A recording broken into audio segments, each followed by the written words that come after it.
What it do, man? It's your boy Battle Truth coming to you live and direct from the Battle Truth headquarters. Let's get right off into this, man. So, Hitman Holla is feeling some type of way after this Hitman Holla versus Easy to Block Captain battle that took place on the Chrome 23 anniversary card. Somehow he believed he was being treated unfair and that he never really get a fair chance and that he used to people always hating on him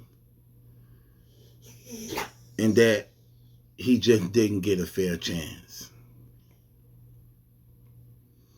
Is it some truth to what Hitman Holla is saying?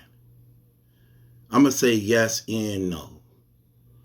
Because what we do have to address that we know to be real and true was he just wasn't good. He just wasn't good.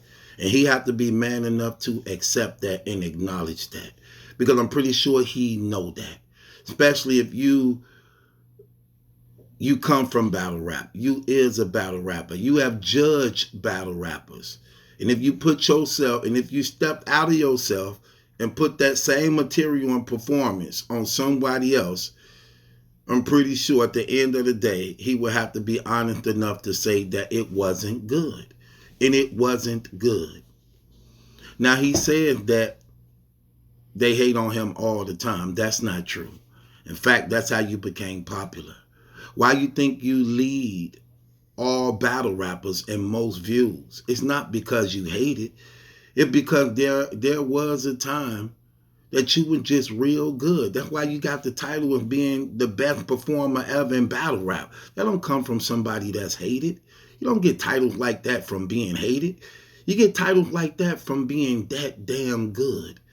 And those are the things that you used to do in battles because you were just that damn good. Now, I would say this, though. As of lately, man, you may have had two bad battles. Your Cassidy battle wasn't that good. And this battle against Easy the Block Captain was terrible. It wasn't good at all. That was the worst you ever did. That was the worst you ever did, in my opinion. But you don't get hate the way you like to picture it when you don't do well. Because for the most part, people come out to see you. They want to see you get down. They want to see you shake the building.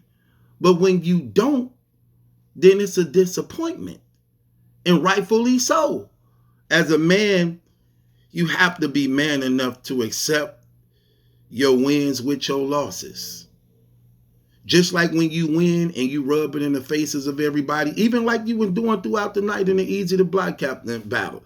You kept on reminding us of how you embarrassed Rock, how you embarrassed Shine, how you embarrassed Suge when you went up against them.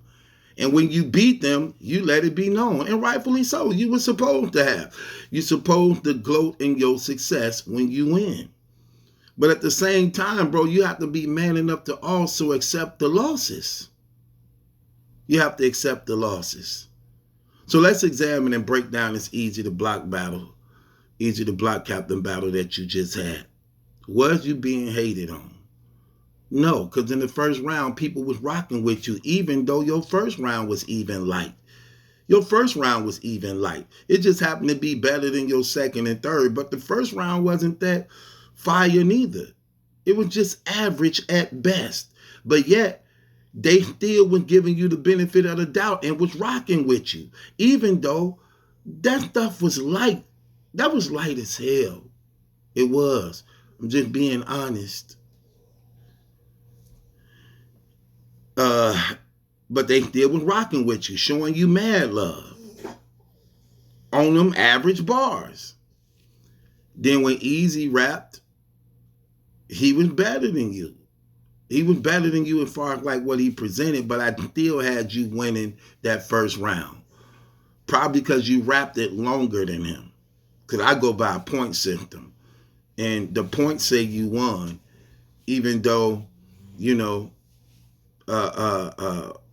what Easy the Block Captain was saying may have been more impactful than what you were saying. Going into the second round.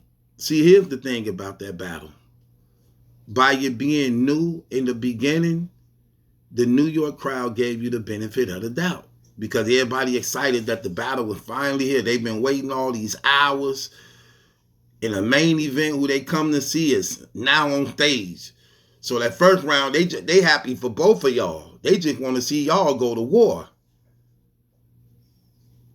After the first round is over, then they go into the second round. You begin to rap. See all the jitter, all after that first round, all the it's happening now. It's gone. The battle rap crowd is settled in now. Now they finna lock in really on the bars. That's what that second round be about. And in battles like this, when you first come out, everybody excited and happy. You know, they like, okay, here you go, let's go. And they give me the benefit of the doubt, like, okay, come on, man, start cooking now, you know. But after that first round was over, and you began to rap your second round, that second round was terrible. They had see, here's the thing about booing. I don't think you should continue to boo a person. I believe if a person says something weak, you'd be like, boo, get up out of here. No. And you let it be and you keep going. They be booing too long to the point that they believe if they boo for a long time and not really let people get through their material, that somehow Sandman gonna come out and remove them off a stage. Like Showtime at the Apollo. Absolutely not. That's how come on get like fans who do that, you make the battle go longer than it should. If he says something that ain't hot, just boo it and keep it moving. They be wanting to keep doing it. Like for a long time.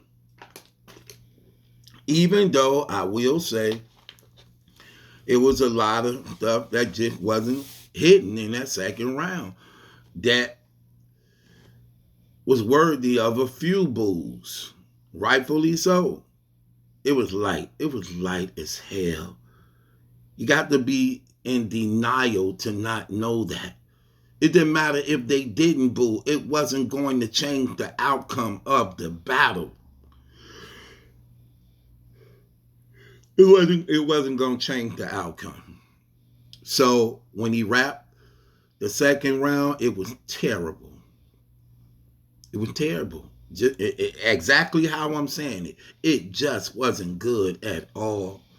It wasn't good at all. I thought the writing was very lazy. It wasn't impactful. And this was the disappointment that made people feel some type of way, man. Because you promising how good you're going to be. You promising you're going to kill him. You promising you're going to smoke him like nobody else have ever did.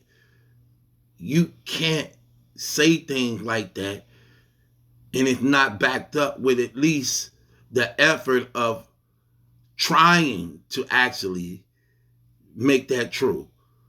Those bars didn't come close to that. They didn't. I'm sorry. I just got to keep it 100. It didn't come close to that. It didn't. Then we go to the third round. Well, I'm crazy. Easy second round was bananas. He started out slow, but once he got the cooking from the middle to the end, it was crazy. And he was saying, he was talking to you. And that was another disappointment. No way that man should have been talking to you like that, bro. In no type of way at all. Because you were supposed to have been doing what he was supposed to have been doing, but that was not the case throughout the night of that battle. Now, I would say this. This is why I said it's a yes and no. Was people hating on him? Yeah, I believe after the second round, they just didn't want to hear nothing from him no more. Why do I say that? Hitman started his third round off. He did like 3 chef treads. He did 3 rebuttals. And I'm going to tell you, all 3 of them was fire. All 3 of them was fire. It was back-to-back 3 rebuttals off of what Easy had just said in his second round. And all 3 rebuttals was fire. Fire. And they didn't respond. They didn't react at all to it. And they were born because they were fed up with you. Because it's not only that your material wasn't good in the second round, but when you begin to blame people for it not being good, making it seem like it's the people's fault, making it seem as though you just spitting some fire and it's not being received well, that's the thing that pisses people off even more. And you steady saying how people hating on you because it's not good. It wasn't good at all. I'm sorry, it wasn't. You know I'm going to keep it 100, man. It wasn't. You know it too. That's the sad thing about this. You even know it. There's no way you can listen to that and say that that was fire, which is crazy to me.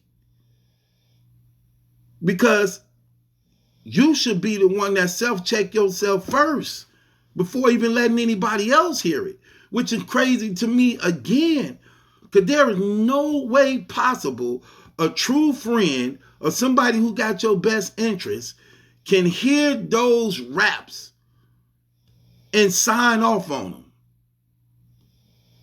I can't see that. I can't see somebody actually respecting, loving you, and having your best interest sign off on that like that and co-sign that like that. I even though I believe they did, because I believe that you let somebody hear that. And if they're a battle rapper and know anything about battle rap, they should be ashamed of themselves, man. Because that just showed me like that's a sign of betrayal of people who want to see you fail. Because I couldn't be your homie, your family member, your friend, and you let me hear that, and I'm telling you, oh, that's nice, that's right. No, I'm going to tell you like, bro, that's not good enough. You could do better than that. Bro, that can't be your worst performance ever. And I'm not, and look, that was your worst performance ever. Ever. So that says a lot. If that's your worst performance ever, the worst you ever rap lyrically too, that's the worst lyrically.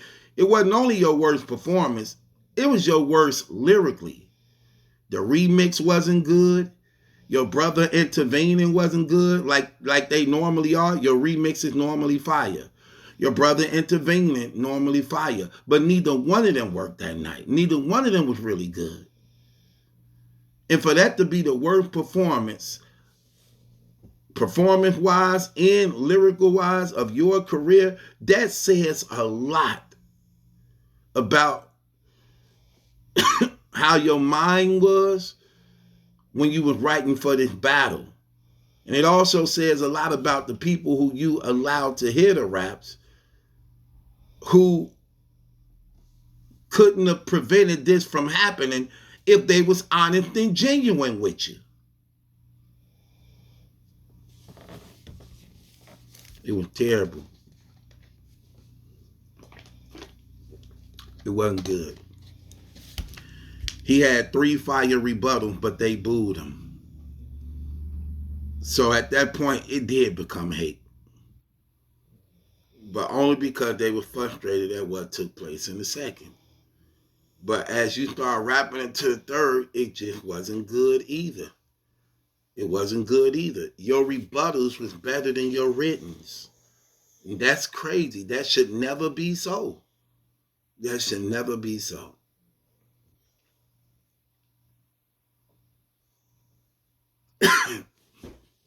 I don't believe people was hating on you.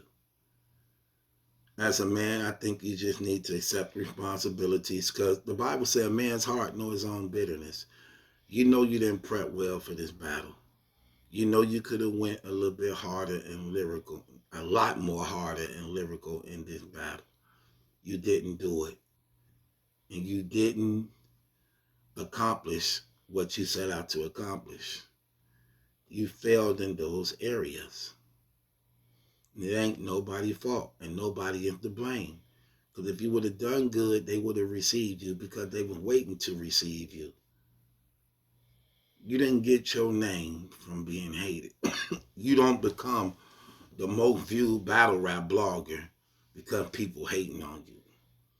You don't become the best performer in battle rap history because people hating on you. And I'm not going to count this loss against you neither, because you was just on a 7-year win streak that people wasn't acknowledging, neither was they appreciating, neither did they want it to be true. So when you on a 7-year win streak, you can have bad battles. Sometimes it happens. And in that case, it happened to you on Saturday. But after putting in so much work and winning for so many years, how can anybody hold that loss against you? But at the same time, when you begin to open your mouth and blaming people and things like that, that's what brings it to the point where people take it personal, and then they begin to do shifty, deceiving, hateful things rather than just keeping it 100. With that being said, it's your boy Battle Truth. It ain't my judgment. That's a question. It's yours. Hit the link in the description box. Subscribe to Battle Truth.